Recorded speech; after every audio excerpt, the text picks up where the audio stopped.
আধার কার্ডে অ্যাড্রেস এবং বাবার নাম চেঞ্জ করার জন্য আপনাদেরকে আর আধার সেন্টারে যেতে হবে না। আপনারা খুব সহজেই আপনাদের হাতে থাকা ফোন থেকেই আধার কার্ডের অ্যাড্রেস এবং বাবার নাম চেঞ্জ করে নিতে পারবেন নিজেই। তার জন্য আপনাদেরকে প্রথম থেকে শেষ পর্যন্ত এই ভিডিওটি মনোযোগ সহকারে দেখতে হবে। চলো আর দেরি না করে এই ভিডিওটি শুরু করে যাই।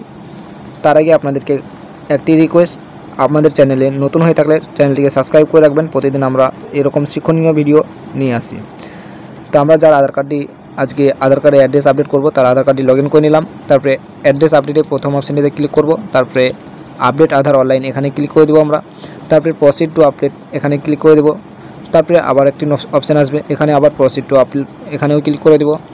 এখানে ক্লিক করে দেওয়ার পর এখন আমাদের ফর্মটি চলে আসবে। আমরা কি চেঞ্জ করতে চাই বা নতুন কি অপশান দিতে চাই সেরকম চলে আসবে। এখন আমরা প্রথম কেয়ার অফ দেখতে পাচ্ছ, এই কেয়ার অফে আমাদের ফাদার্স নেম অর্থাৎ গার্জেনের নামটি বসিয়ে দিতে হবে। আমরা যেভাবে গার্জেনের নামটি বসিয়ে দিলাম। তারপরে আমরা একটু নিচে চলে আসবে। নিচে আসার পর এখানে হাউস বা বিল্ডিং নেম বা অ্যাপার্টমেন্ট নেম যা হবে আপনাদের সেটি বসিয়ে দেবে সঠিকভাবে। তারপরে একটু নিচে চলে আসবে।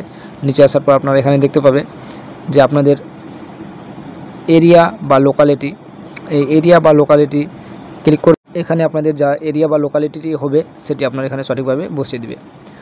অর্থাৎ আপনারা এই অ্যাড্রেসের ঘরে জায়গায় ফাদার্স নেম ছাড়া আপনাদের নিচে যা অ্যাড্রেস বসাতে হবে সম্পূর্ণ অ্যাড্রেসটি আপনারা সঠিকভাবে মনোযোগ সহকারে বসিয়ে দিবে সঠিকভাবে। একটু ভুল হয়ে গেলে আপনাদের সেই অ্যাড্রেসটি হয়তো চেঞ্জ নাও হতে পারে বা অ্যাপ্লিকেশনটি আপনাদের রিজেক্ট হয়ে যেতে পারে। তারপরে আপনাদের নিচে চলে আসবে। নিচে আসার পর এখানে ল্যান্ডমার্কের জায়গায় আপনাদের যে ল্যান্ডমার্কটি হবে সেটি বসিয়ে দিবে। তারপরে আপনাদের সঠিকভাবে পিনকোডটি বসিয়ে দিবে। আপনারা এখানে সঠিকভাবে পিনকোডটি বসিয়ে দেওয়ার পর পিনকোড অনুযায়ী আপনাদের স্টেট এবং ডিস্ট্রিক্টটি চলে আসবে, অটোমেটিক চলে আসবে। তারপরে আপনার একটু নিচে চলে আসবে। সেই ডিস্ট্রিক্ট অনুযায়ী সেই ডিস্ট্রিক্টে আপনাদের গ্রামটি অর্থাৎ ভিলেজটি সিলেক্ট করে নেবে। আপনাদের যদি ভিলেজটি না আসে তাহলে মৌজার নামটি বসাবে। এখানে মৌজার নামটি বসিয়ে দেওয়ার পর সেই মৌজায় আপনাদের যে পোস্ট অফিসটি হবে সেই পোস্ট অফিসটি অটোমেটিক চলে আসবে। তারপরে আপনারা এখানে চুজ ফাইলে ক্লিক করে আপনাদের ডকুমেন্টটি সিলেক্ট করে নেবে, কী ডকুমেন্ট আপলোড করতে চাইছো। এখানে আপনারা যে ডকুমেন্টটি আপলোড করতে চাই সেই ডকুমেন্টটি সিলেক্ট করে নিলাম। তারপরে এখন ভিউ ডিটেলসে ক্লিক করে কন্টিনিউতে ক্লিক করলাম। এখন আমরা ডকুমেন্টটি আপলোড করব।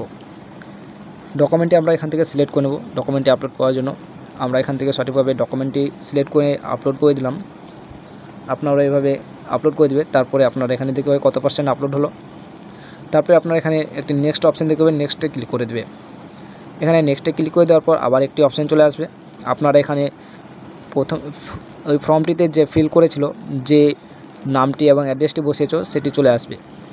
তারপরে আপনারা এখানে আই হ্যাভে ক্লিক করে ক্যান্সেলে ক্লিক করবে। ক্যান্সেলে ক্লিক করে দেওয়ার পর এটি ক্লিক হয়ে যাবে। আপনার যদি মনে হয় যে এই অ্যাড্রেসটি ভুল আছে তাহলে এডিটে ক্লিক করবে।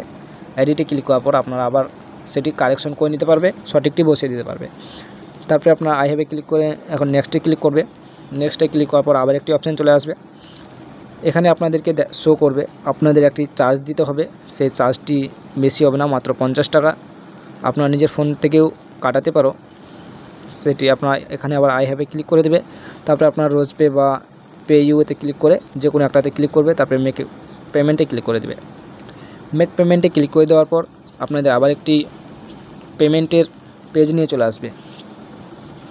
আপনারা এখানে চাইলে ফোনপে বা পেটিএম বা গুগল পে থেকে QR স্ক্যান করেও পেমেন্টটি করতে পারো। আপনারা যারা নেট ব্যাঙ্কিং চালাচ্ছেন তারা নেট ব্যাঙ্কিং করতে পারো। আমি QR স্ক্যান করে পেমেন্ট করে দিলাম।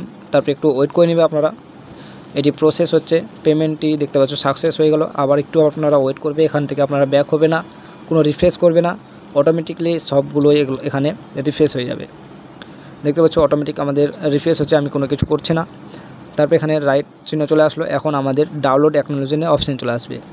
আপনারা চাইলে এই অ্যাকনোলেজমেন্টটি ডাউনলোড করে নিতে পারো। এখানে ক্লিক করে ডাউনলোড করে নেওয়ার পর আপনারা এখানে সঠিকভাবে দেখে দিবে যে আপনাদের S13 দিয়ে যে নাম্বারটি আছে সেই নাম্বারটিতে পরবর্তীতে আপনারা চেক করতে পারো আপনাদের কাজটি কত দূর এগিয়েছে। তো আজকে ভিডিওটি এই পর্যন্তই ছিল। খুব সহজেই আপনারা অ্যাড্রেস কারেকশন করতে পারো। তো ধন্যবাদ।